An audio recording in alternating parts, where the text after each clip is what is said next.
အမေဖြစ်သူကကိုရဲ့သမီးအရင်ခောက်အသက်12နှစ်ကိုဂျပန်မှာတွားရောင်စားလိုက်တဲ့တရင်ဒီတရင်ကမနေ့ကမှထိုင်းတရင်မှာတက်လာတယ်ဖြစ်စဉ်ကပြီးကလေး6လပိုင်း28ရက်နေ့ကအမေဖြစ်သူကသမီးကိုပြောတဲ့သမီးအမေတို့ဂျပန်မှာအလောက်တော့လောက်မယ်ဆိုပြီးတော့သမီးကိုလိန်ပြီးခေါ်သွားတယ်ဂျပန်ရောက်လေရောက်တော့အမေဖြစ်သူကသမီး12နှစ်ကိုအနှိုက်ဆိုင်မှာတွားရောင်စားလိုက်တယ်အနှိုက်ဆိုင်ဆိုပေမဲ့လည်းရိုးရိုးအနှိုက်ဆိုင်မဟုတ်ဘူးဒီမိမကိုရဲ့ဝန်ဆောင်မှုပေးတဲ့အနှိုက်ဆိုင်ရိုင်းတော့ရင်လည်းတောင်းပန်ပါတယ်ရှင်အမေဖြစ်သူကသမီးကိုတင်ပေးတယ်ဘလို့နှိပ်ရမလဲဒီလိုနှိပ်ရင်ဒီယောက်ျားလေးတွေရဲ့စိတ်ဖီးစီးမှုတက်လာရအောင်ဒီလိုမျိုးနှိပ်ရတယ်ဟိုလိုမျိုးနှိပ်ရတယ်ဆိုပြီးတော့သမီးကိုတင်ပြပေးတယ်ပြီးကြတော့လဲဆိုင်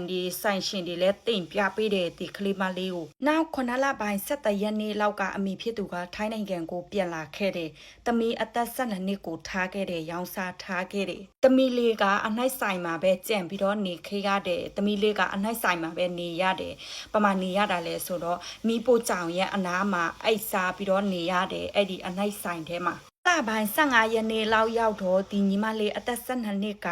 ဒီဆိုင်ကနေထွက်ပြေးသွားတယ်သူကဘလို့စဉ်းစားပြီးထွက်ပြေးတာလဲဆိုရင်တော့သူ့အမေပြန်မလာတော့ဘူးသူ့ကိုပြန်မခေါ်တော့ဘူးဆိုပြီးတော့သူဒီမှာမလုပ်ချင်တော့ဘူးထိုင်းနိုင်ငံကိုပြန်ချင်တယ်ကြောင်းပြန်တက်ချင်တယ်ဆိုပြီးတော့ထွက်ပြေးလာတယ်သူထွက်ပြေးလာပြီးတော့ဘယ်ကိုသွားတာလဲဆိုတော့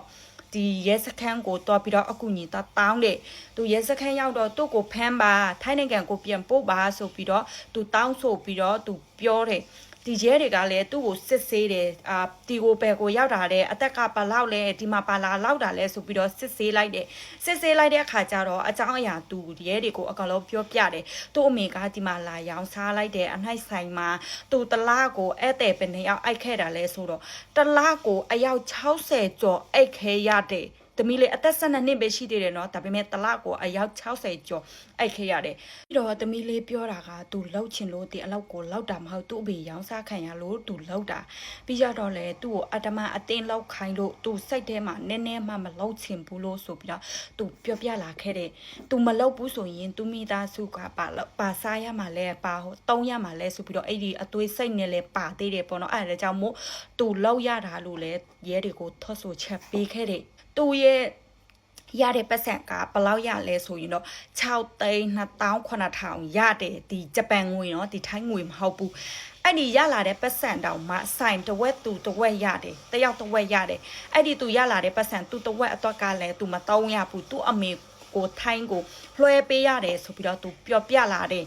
အဲ့ကြောင့်မို့ဒီရဲကိုသူ့ကိုဖမ်းပါသူအဖမ်းခံမယ်ဆိုပြီးတော့သူပြောပြတာပေါ့နော်အဖမ်းခံမယ်သူထိုင်းဘက်ကိုပို့ပေးပါဆိုပြီးတော့သူတောင်းဆိုခဲ့တယ်သူပြောပြခဲ့တယ်ဒီရဲတွေကလည်းဂျပန်ရဲတွေကလည်းဒီဆိုင်ရှင်ကိုလိုက်ပြီးတော့ဖမ်းတယ်လိုက်စစ်ဆေးတယ်အဲ့ဒီမှာလေဂျပန်မှာအရင်ကမှနာမည်ကြီးသွားတယ်သူတို့သတင်းထဲမှာပြောထားတာเนาะအဲ့ဒါဒီဆိုင်ရှင်ဂျပန်လူမျိုးကယောက်ျားလေးဖြစ်တဲ့အသက်က56နှစ်ရှိတယ်ဒီကလေးမလေးကိုလေအခုဆိုရင်တို့ထိုင်းဘက်ကရဲတွေရောဒီဂျပန်ဘက်ကဆိုရင်တို့စီစီနေတဲ့ဒီကလေးမလေးကိုအစွန်းဆောင်ထိတို့ကူညီမယ်ဒီထိုင်းဘက်ကိုပို့မယ်လို့တို့ပြောထားတယ်ဒီထိုင်းတဲ့မှာဆိုရင်လေဒီကလေးအမေရဲ့အကြောင်းအရင်ကိုစစ်ဆေးတယ်စစ်ဆေးတော့ဒီကလေးအမေကထိုင်းနိုင်ငံမှာပါလောက်တာလဲဆိုရင်တော့ဒီချူမိုလီဖတ်ရဘက်မှာဒီဘริการทางเพศထိုင်းတို့တို့ပြောတာဒီမိမအင်္ဂါဘက်ကဝန်ဆောင်မှုပေးတယ်ပြောရမယ်ဆိုရင်တော့မဲမကောင်းမဲမပြက်ရောင်းစားတာပေါ့နော်ခန္ဓာကိုယ်ရောင်းစားတဲ့အလောက်တယ်ဆိုပြီးတော့အဲ့လိုမျိုးပြောတာပေါ့နော်တိရတဲ့စစ်ဆေးတာကိုတိရတဲ့ပုံမှန်ဆိုရင်ဒီကလေးမလေးကထိုင်းနိုင်ငံမှာဆိုရင်သူ့အမေနဲ့တူနေတာမဟုတ်ဘူးသူ့ရဲ့အထော်နဲ့သူ့ရဲ့အဖွားတွေနဲ့အတူနေကြတဲ့အသက်12နှစ်ကြောင်းတက်တယ်အဲ့ဒီနေ့ကဒီဂျပန်သွားတဲ့နေ့ကသူ့အမေကသူ့ကိုလာလိန်သွားတယ်ဂျပန်မှာအလုပ်တော့လုပ်စားမယ်ဆိုပြီးတော့ခေါ်သွားတယ်သူကကလေးဆိုတော့ဘာမှမသိဘူးလေဂျပန်ဆိုတော့သွားချင်လို့ဆိုပြီးတော့အမေကိုလိုက်သွားတယ်အဲကြောင့်မို့ဟိုမှာရောင်းစားခံရတယ်အခုကျတော့ထိုင်းဘက်မှာရောဒီဂျပန်ဘက်မှာရောအမှုကိုလိုက်ပြီးတော့စစ်ဆေးပြီးတော့သူတို့လောက်ဆောင်နေတော့ပဲပေါ့နော်ဒါကကျတော့ဒီဂျပန်တရင်ထဲမှာပြောထားတယ်ဒါကဒီကလေးမလေးကိုအယောင်စားခံရတာကဒီသူတို့ရဲ့ဂျပန်ထဲမှာအသက်အငယ်ဆုံးကလေးမလေးဖြစ်နေတယ်12နှစ်ဆိုစဉ်းစားကြည့်လိုက်အပြိုတောင်ဖြစ်တောင်ဖြစ်လာเนาะ12နှစ်ပဲရှိသေးတယ်လေအဲအကြောင်းမို့တလမှာအယောက်60ကျော်ဆိုတာစဉ်းစားကြည့်အော်ပိုကောင်းတယ်เนาะဒီကလေးမလေးအသက်ရှိနေသေးအောင်တော့မှအော်နေရပြီဘာ ဘာလို့ဆိုတော့60ကျော်အသက်12နှစ်ပဲကလေးပဲရှိသေးတယ်လေအားကြောင့်မို့နော်ဒီအခုလေဒီထိုင်းတရေမှာကလေးအမေကိုလည်းဖမ်းမယ်အမှုဖွင့်မှာပေါ့နော်ဒီကလေးကိုရောင်းစားရတယ်ဆိုတာ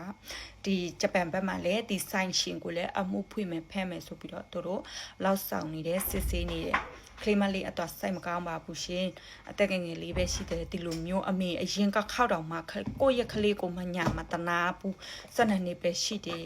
နော်တကယ်စမ်းကောင်းပါဘူးရှင်အဲ့ဒါလာပြီးပြောပြတဲ့ဒီတရင်ကကြတော့မနေ့ကပဲတက်လာတယ်6ရက်နေ့17လပိုင်းလောက်ကပဲတက်လာတယ်လာပြီးတော့ပြောပြပေးပါတယ်ရှင်ပြောမှဆိုမှတော့ရင်လည်းခွင့်လွတ်ပါတောင်းပန်ခွင့်လွတ်ပြီးတော့တောင်းပန်ပါတယ်ရှင်တချို့နားမလဲတဲ့လူရင်လည်းနည်းနည်းတော့နားလေခွင့်လွတ်ပေးပါလို့ပြောရှိပါတယ်ရှင်